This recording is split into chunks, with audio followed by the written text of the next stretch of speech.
किन्नरों का आशीर्वाद लेने से क्या होता है? बहुत से लोग ऐसा भी मानते हैं कि किन्नर की बद्दुआ नहीं लेनी चाहिए, पर क्यों नहीं लेनी चाहिए, ये कोई नहीं जानता। किन्नरों को लेकर अक्सर हमारे समाज में जिज्ञासा बनी रहती है। आखिर लोगों को आशीर्वाद देने की शक्ति उन्हें कहाँ से मिली और किसने दी? ऐसे कई सवाल हैं जो अक्सर हमारे मन में उठते हैं।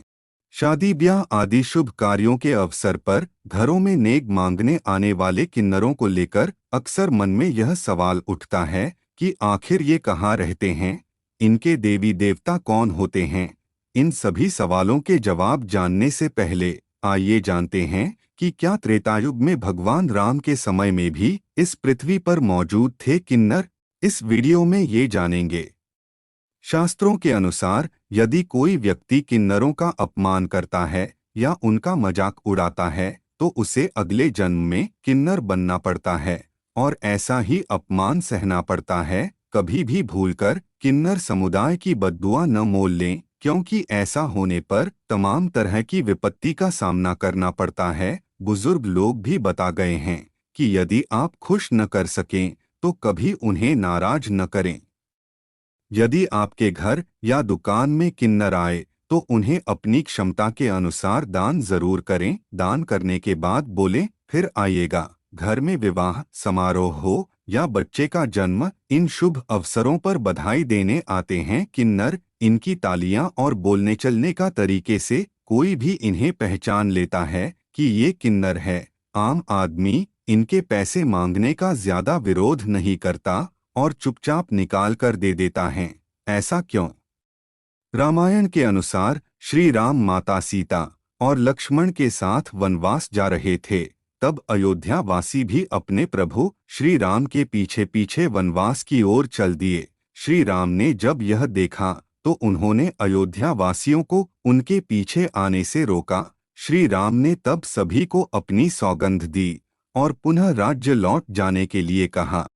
श्री राम के वचन थे कि कोई भी पुरुष या स्त्री श्री राम के पीछे वनवास नहीं आएगा। श्री राम की आज्ञा मानकर सभी अयोध्या लौट गए और श्री राम को याद करते हुए जीने लगे। इन्हीं सब अयोध्या वासियों में 4 किन्नर भी शामिल थे जो अयोध्या नहीं लौटे। जब श्री राम 14 वर्ष के बाद वनवास से वापस आए तब उन्होंने उन किन्नरों को देखा।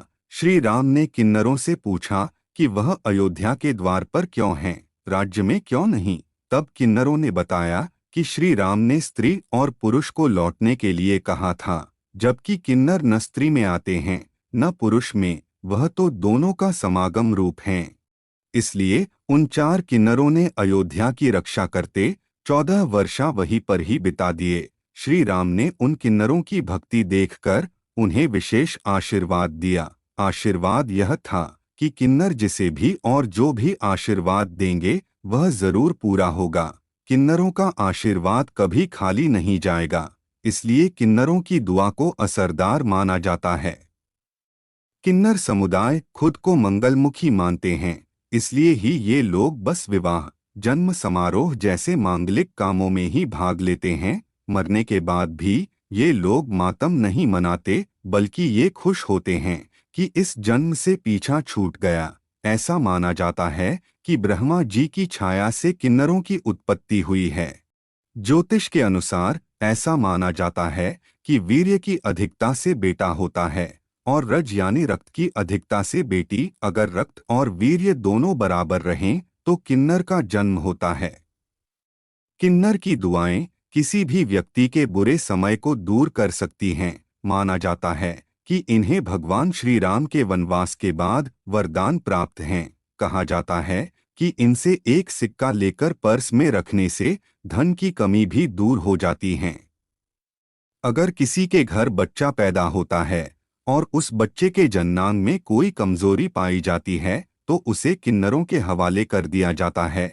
किन्नरों की बद्दुआ इसलिए नहीं लेनी चाहिए क्योंकि ये बचपन से बड़े होने तक दुखी ही रहते हैं। ऐसे में दुखी दिल की दुआ और बद्दुआ लगना स्वाभाविक है। किन्नरों के बारे में अगर सबसे गुप्त कुछ रखा गया है तो वो है इनका अंतिम संस्कार। जब इनकी मौत होती है तो उसे कोई आम आदमी नहीं देख सकता।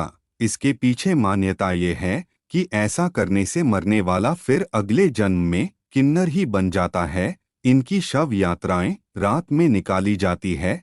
शव यात्रा निकालने से पहले शव को जूते और चप्पलों से पीटा जाता है। इन केशवों को जलाया नहीं जाता बल्कि दफनाया जाता है। किन्नर की दुआ में बहुत ही अधिक शक्ति होती है, कभी भी इनका अपमान नहीं करना चाहिए। कई लोग किन्नर को दान करते हैं, लेकिन दान का सही तरीका नहीं मालूम होने के कारण उसका फल आपको नहीं मिल पाता है। अगर आप किसी किन्नर को दान दे तो इन तरीकों को जरूर अपनाएं, इससे दान किया फल कई गुना बढ़ जाता है। धन में कमी हो रही है और आप चाहते हैं कि घर में सफलता प्राप्त हो, इसके लिए किन्नर से एक सिक्का लेकर अपनी पर्स में रख लें या फिर इसे हरे कपड़े में बांधकर अपनी तिजोरी में भी रख सकते हैं। ये आपके लिए शुभ साबित होगा। शुक्रवार के दिन किसी किन्नर से दुआ लें, इससे आपको घर में किसी भी चीज की कमी नहीं होगी। किन्नर के ऊपर रखकर दान करें। ऐसा करने से किन्नर की दुआ का असर कई गुना बढ़ जाता है, साथ ही आपके पास आया बुरा समय खत्म हो जाता है।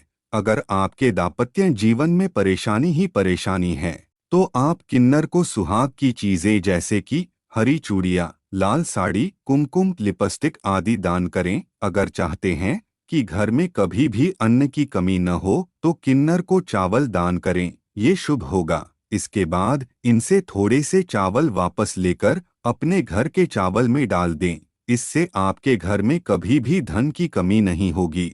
अगर आपके हर काम में बाधा आ रही हो, जिस काम में आप हाथ लगा रहे हो उसमें असफलता का सामना करना पड़ रहा है, इसके लिए किन्नर की ढोलक का पूजन करें, साथ ही अपनी श्रद्धानुसार पैसे चढ़ाएं। आपके हर काम होने लगेंगे। ज्योतिष में बुध ग्रह से शुभ फल की प्राप्ति और बुध ग्रह को मजबूत करने के कई उपायों के बारे में बताया गया है। किन्नरों का संबंध भी बुध ग्रह से होता है।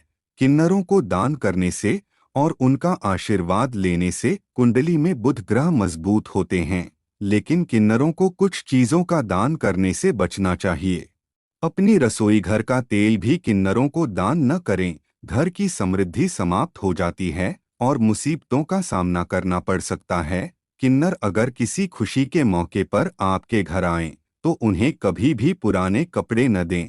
किन्नरों को हमेशा नए वस्त्र का ही दान करें। इस वीडियो में बताई गई सभी जानकारियां इंटरनेट पर आधारित है। किसी भी जानकारी के अमल में लाने से पहले विशेषज्ञों की सलाह लेकर यह नियम अपनाएं। दोस्तों, वीडियो अच्छी लगी हो तो लाइक और सब्सक्राइब जरूर करें। धन्यवाद।